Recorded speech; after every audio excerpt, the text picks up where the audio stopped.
Сіздер мынадай өте дәмді болып шығатын қызыл ірімшікті үй жағдайында тек қана бір-ақ заттан дайындауға болатынын білесіздер ме? Білмесеңіздер бейнені соңына дейін қараңыздар. Ол үшін бізге бар болғаны ашыған сүт қана қажет болады. Ешқандай да айранның, басқа да заттардың қажеті жоқ. Сүтімізді түбі қалың ыдысымызға құйып, қатты отта осылай кішкене сары суы бөлінгенге дейін қойып ұстап қайнатамыз.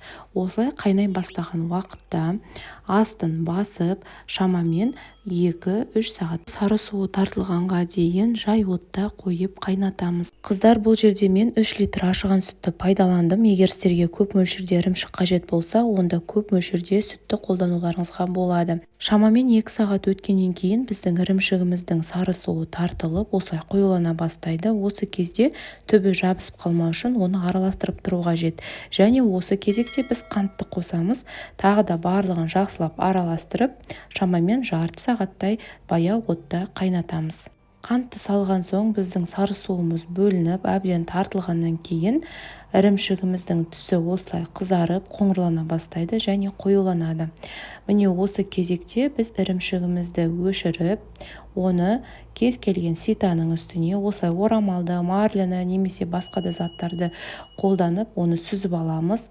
Бетін жауамыз, себебі біз формасын келтіруіміз қажет. Егер басқа да заттармен формасын келтіре алатын болсаңыздар, онда өздеріңіздің қалауларыңызға қалдырыңыздар. Мен ол үшін қарапайым орамалды пайдаландым. Ағып кетпеу үшін бетін жақсылап жауып, үстіне ауыр затты қою қажет. Осылай тарелканы қойып, үстіне су толтырылған шәугімді қойдым. Ірімшігіміздің әбден сары суы тартылып, формасын жақсы ұстағанға дейін бірнеше сағатқа тоңазытқышқа қойып қоямыз. Менде бұл жерде шамамен 12 сағаттай тұрды. Яғни мен түнгі уақытта жасап, таңертең осылай алып көрсетіп жатырмын. Бұл жерде мен кішкене қазір ірімшігімді сындырып аламын, себебі бір тәулік өткен жоқ, бар болған 12 сағат өтті. Сол себептен алып жатқан кезде кішкене абайлап асықпай алыңыздар. Ірімшігіміздің сынғанына қарамастан дәмі өте керемет болып шыққан. Міндетті түрде үй жағдайында дайындап көріңіздер. Егер сіздерде ошақ болатын болса, ошаққа дайындасаңыздар, одан да керемет болады. Сүттің мөлшерін көп мөлшерде қолдансаңыздар, сіздерде бұдан да көп мөлшерде ірімшік шығады.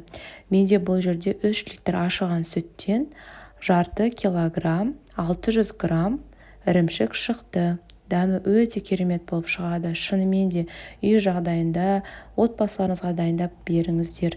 Бұл рецепттің басқалардан айырмашылығы ешқандай да айранның, қаймақтың қажеті жоқ. Бар болғаны ашыған сүттен осындай керемет тәтті тағамда дайындауға болады. Сіздер де дайындап көріңіздер. Бейне сіздерге ұнап, пайдалы болса, лайк басып, достарыңызбен бөлісіп, каналға тіркелуді ұмытпаңыздар. Астарыңыз дәмді болсын.